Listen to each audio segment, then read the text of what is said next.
Hello, welcome to Donna Makes. In this video, I'm going to show you how I made this Haunter Pokemon cross stitch.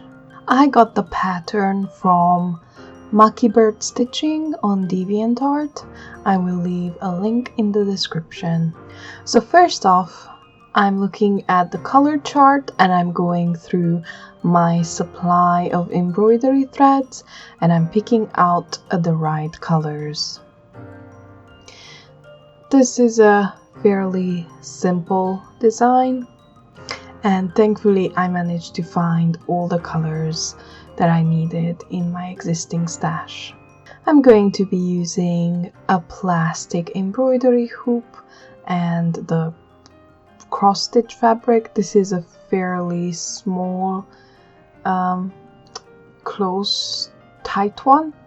I don't like holes in my design and I like to work with 3 strands of thread, so this is perfect for this project. I'm making sure to tighten the canvas on the hoop as much as I can. I'm going to be starting out with black for some of the outline work, sort of trying to center myself in the middle of the canvas for the bottom of the jaw of Haunter.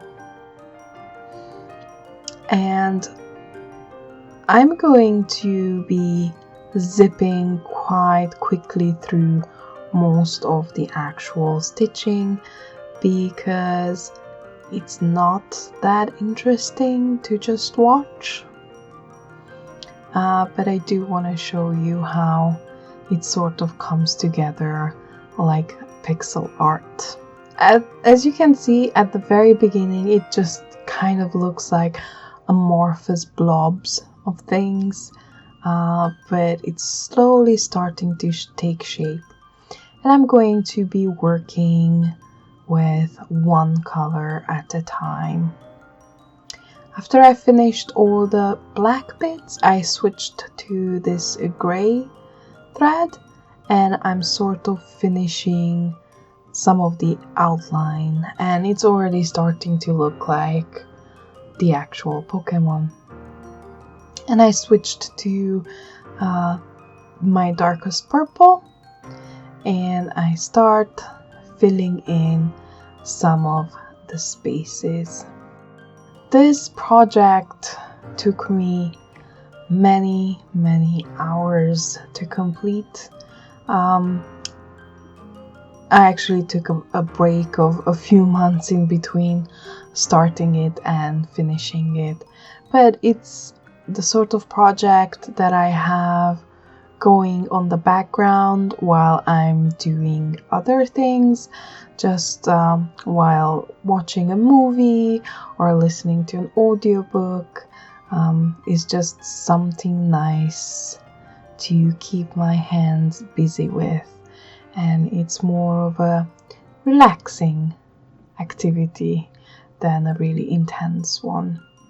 The repetitiveness of this cross stitching, because you're always doing the same movements, can be a little bit boring. So I tend not to do too much at a time, maybe just a few hours per session.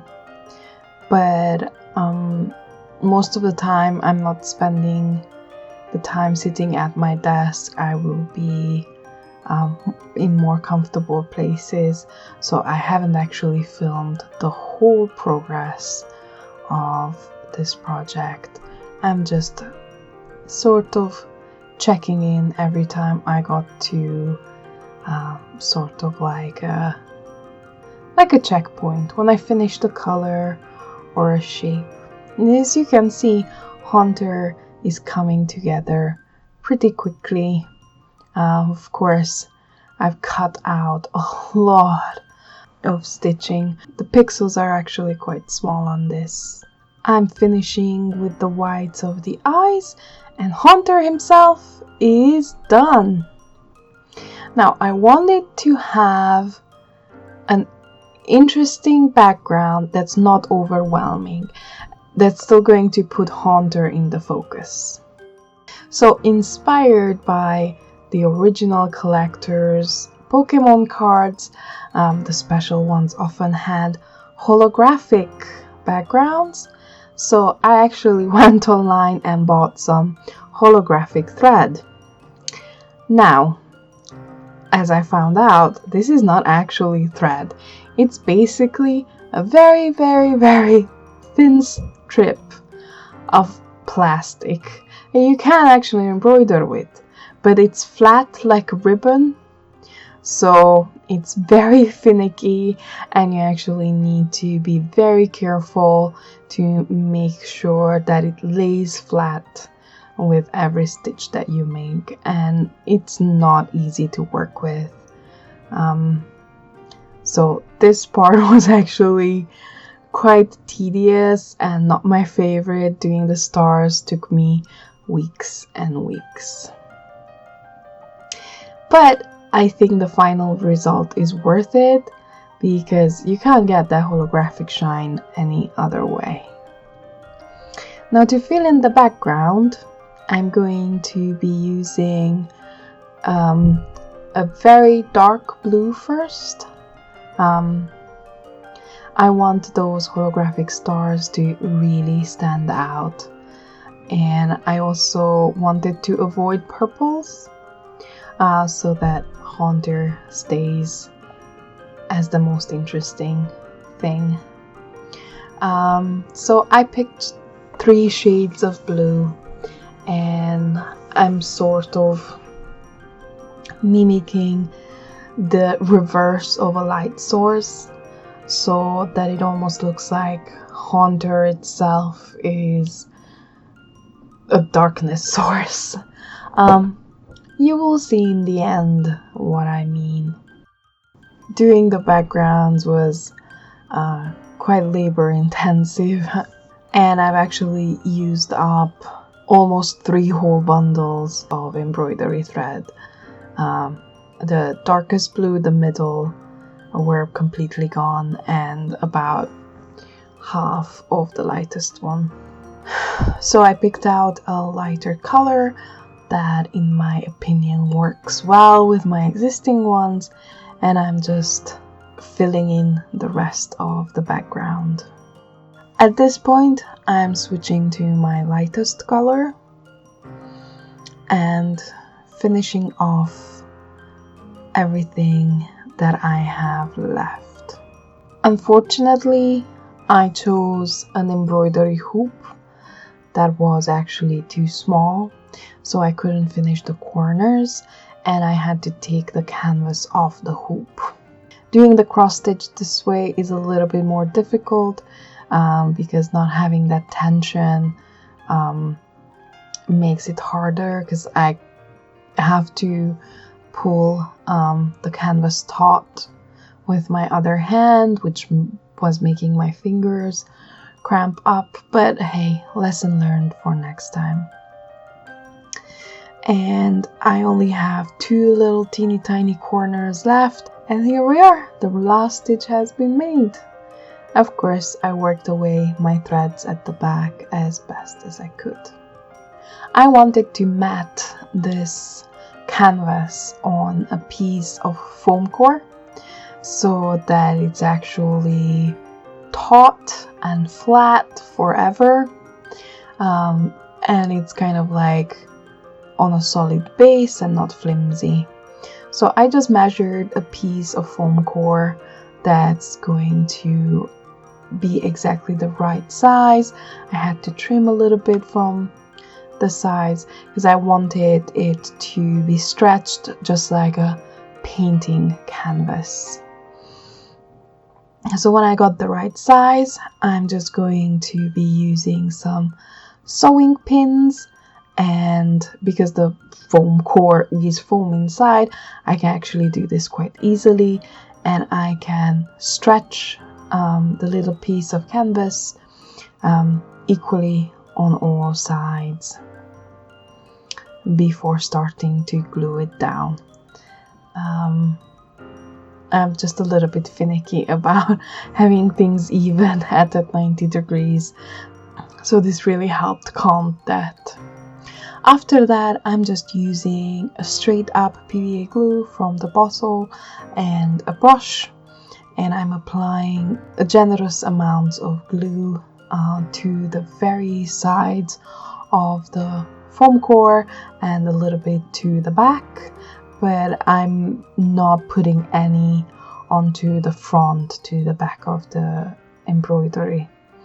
I want it to stay soft and touchable so that, you know, you feel the texture of the little stitches on your fingertips.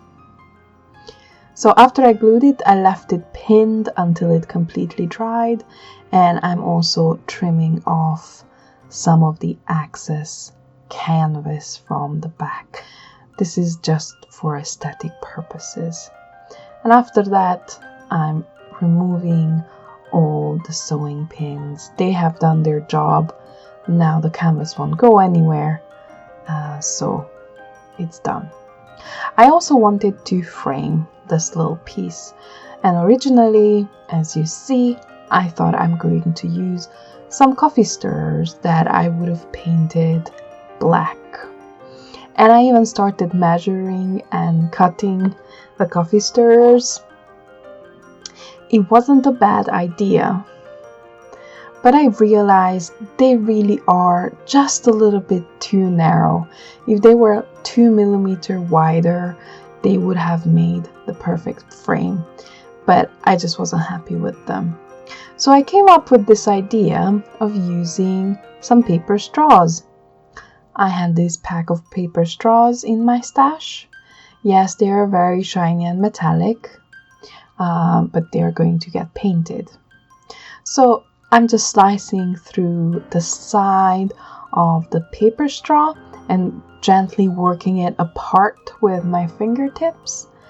And I was hoping that this would fit neatly right around the edge of the canvas piece. And it did. So I was really happy, and I went ahead and sliced up 4 of the paper straws. And before painting them, I actually tried them all on so that I can measure, cut them to size, so that when I paint them, I won't have any white edges or anything ugly showing up. But as I go, I actually test fit them and measure them, sort of cutting the corners at an angle so that it creates almost like it's a proper frame. And of course, I took a scrap piece of cardstock. This is just some leftover packaging material, and I'm just trimming it to size because I do want to hide the back of the canvas as well. I want it to be just one nice clean piece. So I'm breaking out some black acrylic paint, and I'm going to be painting these shiny paper straws black first, as well as that backing piece of cardstock.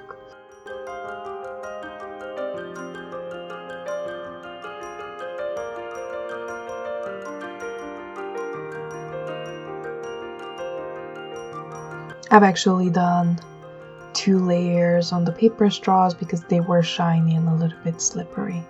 When everything has completely dried, I'm just using smaller amounts of PVA glue because I don't want any over spillage onto the embroidery work itself. And I'm just putting the paper straw frame bits back, and they fit perfectly, just like I measured it first time. It's a little bit finicky, and I'm trying to be gentle to not dent the curvature of the straw, which actually makes it look more like a real frame, which made me really happy. To attach the back piece though, I am using hot glue just because I wasn't patient and I wanted it to be final and complete. I just didn't want to wait an hour for the glue to dry. Originally I thought I would leave it black, but then I thought, silver paint might work better for the frame, considering that we have these sparkly, shiny, holographic silver stars in the background, and I think it matches nicely. And there it is. My little Haunter cross stitch is complete, and I'm going to try and catch the light for you so that you can see all those nice little rainbowy reflections on the holographic stars. In my opinion, it's reminiscent of the original Pokemon cards. You can see that, it's still handiwork. I hope you enjoyed this video. I would love to hear some feedback in the comments. If you like these sort of crafty projects, please do visit my channel. I have lots of different crafts, not just embroidery, miniatures, sculpting, upcycling, all sorts. And if you'd like to see future projects, consider subscribing. I publish new videos every week. Thank you for watching. I hope you're having a nice day. Bye!